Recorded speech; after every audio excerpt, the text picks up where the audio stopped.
쉿. 그것은 있잖아요. 비밀이에요. 모두가 범죄자라 욕했던 남자의 충격 진실.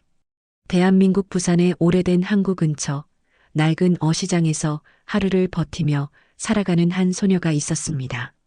이름은 설인이었습니다. 20살을 막 넘겼지만 누구보다 성숙한 눈빛을 가진 아이였습니다. 어린 시절 아버지는 배 사고로 세상을 떠났고 어머니마저 병으로 쓰러진 뒤로는 설인이 온 가족의 생계를 책임져야 했습니다. 새벽마다 생선 상자를 나르며 손바닥은 굳은 살로 가득했고 젊은 또래들이 대학 생활을 즐기는 동안 설인은 학교 대신 시장과 집을 오가며 하루를 이어갔습니다.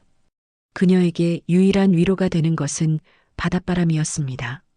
파도 소리를 들으며 설인은 늘 마음속으로 되뇌었습니다.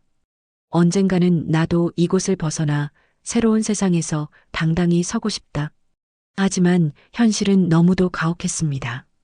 돈이 없어 학업을 이어갈 수 없었고 동네 사람들의 시선은 늘 불쌍한 집안의 딸이라는 낙인으로 가득했습니다. 그러던 어느 날 항구 근처에서 이상한 소문이 퍼지기 시작했습니다. 유명한 대기업의 회장이 해외 출장 중 잠적했다는 뉴스였습니다. 신문과 방송마다 떠들썩했는데 사람들은 돈이 수천억인데 도망갔다니 분명 비리가 터진 거다라며 혀를 찼습니다.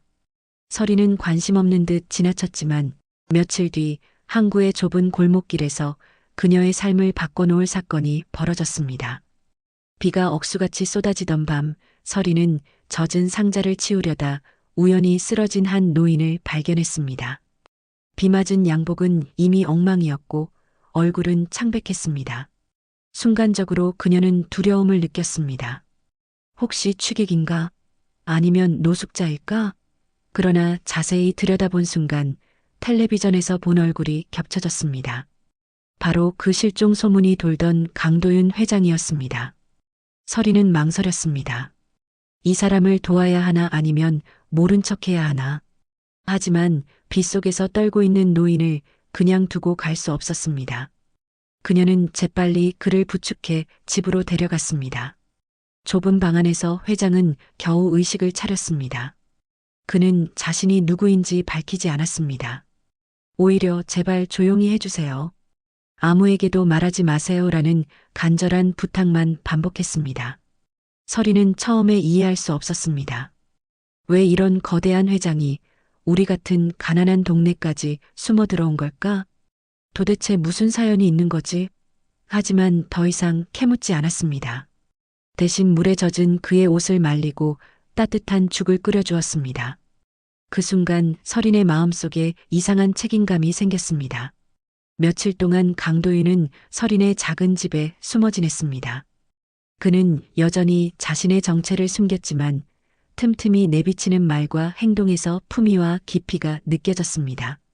설인은 점점 호기심을 넘어 묘한 동경을 느끼게 되었고 회장 역시 설인의 순수함과 따뜻함에 마음을 열기 시작했습니다. 그러나 문제는 오래 숨길 수 없다는 것이었습니다. 마을 사람들 사이에서 설인이 어떤 낯선 남자를 집에 들였다더라는 수군거림이 퍼지기 시작한 것입니다. 특히 설인을 짝사랑하던 시장 청년 진우는 그 소문을 곱게 듣지 않았습니다. 그는 설인을 따로 불러 세워 따졌습니다. 설인아, 요즘 내 집에 드나드는 그 남자 도대체 누구야? 너 혹시 위험한 사람을 숨기는 거 아니야? 설인은 당황했지만 차마 진실을 말할 수 없었습니다. 단지 고개를 숙이며 그런 거 아니야. 그냥 길에서 쓰러진 분을 잠시 돌봐드리는 것뿐이야 라고 했습니다. 그러나 진호의 눈빛은 의심으로 가득했습니다. 그리고 그 의심은 곧 마을 사람들 사이에서 설인이 수상한 남자와 살림을 차렸다는 식의 험담으로 번져갔습니다. 설인은 억울했지만 도윤의 부탁을 저버릴 수 없었습니다. 아무에게도 말하지 말아달라는 그의 간절한 눈빛이 계속 떠올랐기 때문입니다. 하지만 그녀는 몰랐습니다. 이 오해가 결국 더 큰 폭풍으로 번져 자신과 도윤의 삶을 뒤흔드는 드라마틱한 반전의 서막이 되고 있다는 것을요. 설인의 집에 머문 지 열흘쯤 되었을 때였습니다. 좁은 방 안에서도 강도윤은 매일 신문을 구해 읽으려 했고 작은 텔레비전 앞에 앉아 뉴스에 귀를 기울였습니다. 서리는 처음엔 그가 단순히 상황을 확인하려는 줄 알았지만 시간이 지날수록 알 수 없는 불안이 그를 지배하고 있음을 눈치챘습니다. 뉴스 화면 속에서는 여전히 강도윤 회장 실종 사건이 대대적으로 보도되고 있었습니다. 경찰은 경제 범죄와 관련해 조사 중이라며 회장의 행적을 쫓고 있었고 회사 내부에서는 경영권을 둘러싼 권력 다툼이 치열하게 벌어지고 있었습니다. 서리는 점점 알 수 없는 두려움에 사로잡혔습니다. 이분 정말 죄를 지은 사람일까? 내가 지금 범죄자를 숨기고 있는 건 아닐까? 그러던 어느 날 밤 시장 청년 진호가 술에 취해 서린의 집 앞에 나타났습니다. 그는 얼굴이 벌겋게 달아오른 채 큰 소리로 외쳤습니다. 서린아, 언제까지 그 남자 숨길 거야? 우리 다 알아. 너 나 몰래 무슨 일 꾸미는 거 아니야? 서린은 필사적으로 진호를 달래려 했지만 그의 목소리는 이미 동네 사람들의 귀에까지 들어갔습니다. 이웃들은 하나둘 창문을 열고 수군거렸고 서린의 얼굴은 순식간에 화끈 달아올랐습니다. 그날 이후 마을은 삽시간에 소문으로 들끓었습니다. 서린이가 정체 모를 남자랑 동거한다더라. 그 남자가 사실은 범죄 조직에서 도망친 인물이라더라. 같은 말이 꼬리에 꼬리를 물었습니다. 서린은 억울했지만 도윤의 신분을 밝힐 수도 없었습니다. 회장은 여전히 아무에게도 내 정체를 말하지 말라며 간절히 부탁했기 때문입니다. 그러던 중 사건은 더 심각하게 번졌습니다. 동네 파출소의 순경이 서린의 집을 찾아온 것입니다. 서린 씨, 이웃 주민들이 제보를 해서 왔습니다. 요즘 집에 낯선 남자가 드나든다고 하던데 혹시 무슨 문제 있습니까? 서린은 숨이 턱 막히는 듯 했지만 애써 침착하게 대답했습니다. 아니에요. 그냥 아픈 노인을 잠시 돌보고 있을 뿐이에요. 그러나 순경의 눈빛은 여전히 의심스러웠습니다. 강도윤은 그날 밤 서린에게 고개 숙여 말했습니다. 미안합니다. 나 때문에 내가 이런 고생을 하는구나.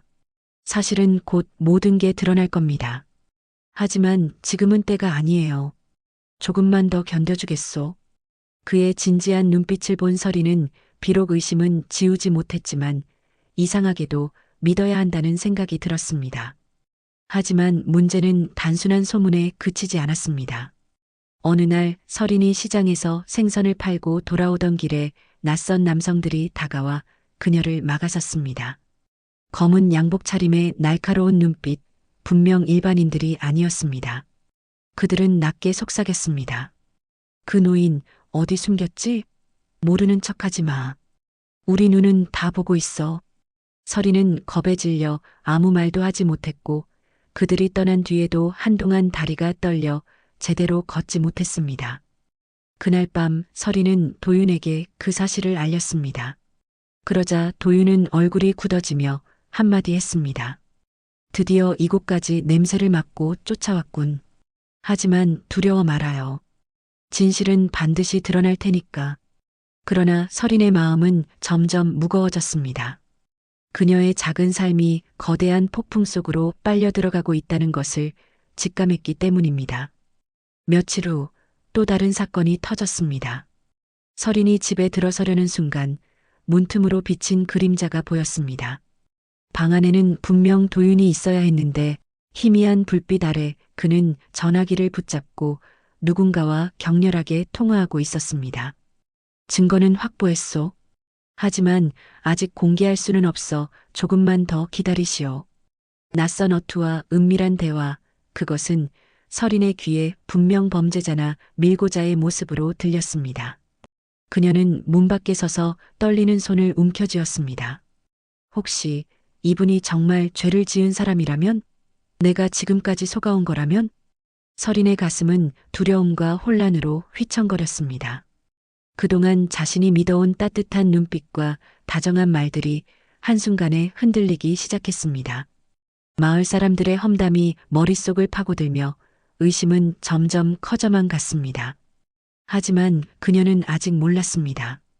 그 통화의 진짜 의미가 앞으로 드러날 엄청난 반전의 열쇠가 되고 있다는 사실을요. 서리는 점점 깊어지는 불안 속에서 잠을 이루지 못했습니다. 시장에 나가면 등 뒤에서 들려오는 수군거림이 귀를 찔렀고 집으로 돌아오면 마치 그림자처럼 드리운 불안이 그녀를 짓눌렀습니다. 무엇보다 도윤의 정체에 대한 의심이 날이 갈수록 커져만 갔습니다. 그가 정말로 무고한 사람일까? 아니면 내가 모르는 거대한 거짓말 속에 빠져 있는 걸까? 결정적인 사건은 어느 날 밤 벌어졌습니다. 문틈으로 들은 전화통화 이후 서린의 마음은 이미 반쯤 기울어 있었는데 마침내 직접적인 증거라 여길 만한 장면을 목격했기 때문입니다.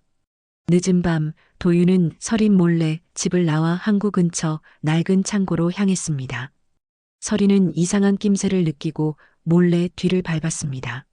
창고 안에는 검은 옷을 입은 남자 몇 명이 기다리고 있었습니다. 도윤은 낮은 목소리로 무언가를 건네며 말했다. 이게 마지막 자료요. 조심히 처리해. 그 장면은 서린의 눈에 명백히 범죄 조직과의 거래로 보였습니다.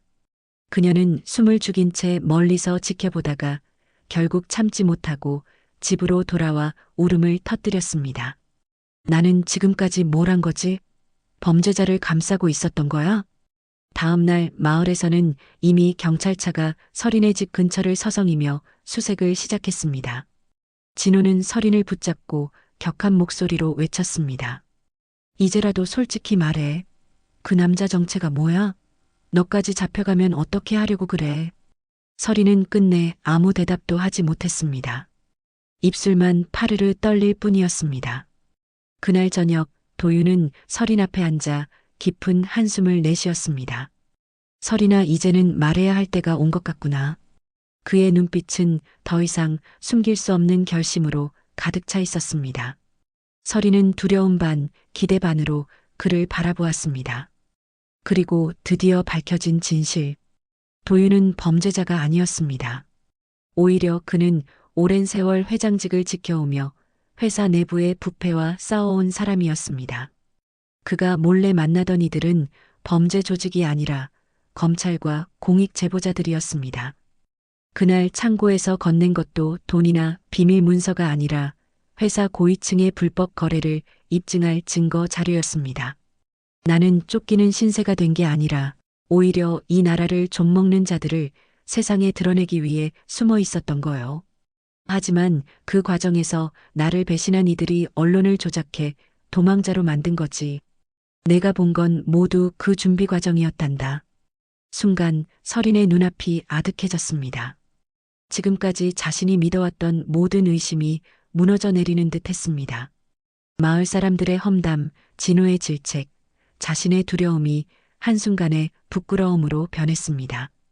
그녀는 손을 떨며 중얼거렸습니다. 저는 회장님을 의심했어요. 그동안 그렇게 따뜻하게 대해주셨는데 저는... 도윤은 미소를 지으며 고개를 저었습니다. 괜찮네, 서린아. 오히려 내가 아니었다면 나는 벌써 잡히거나 무너졌을 거야. 내 집이 내 마지막 은신처가 되어준 덕분에 나는 이 증거를 끝까지 지켜낼 수 있었지. 그러나 반전은 여기서 끝나지 않았습니다. 그날 밤 누군가 집을 급습했습니다. 검은 복면을 쓴 남자들이 문을 부수고 들어온 것입니다.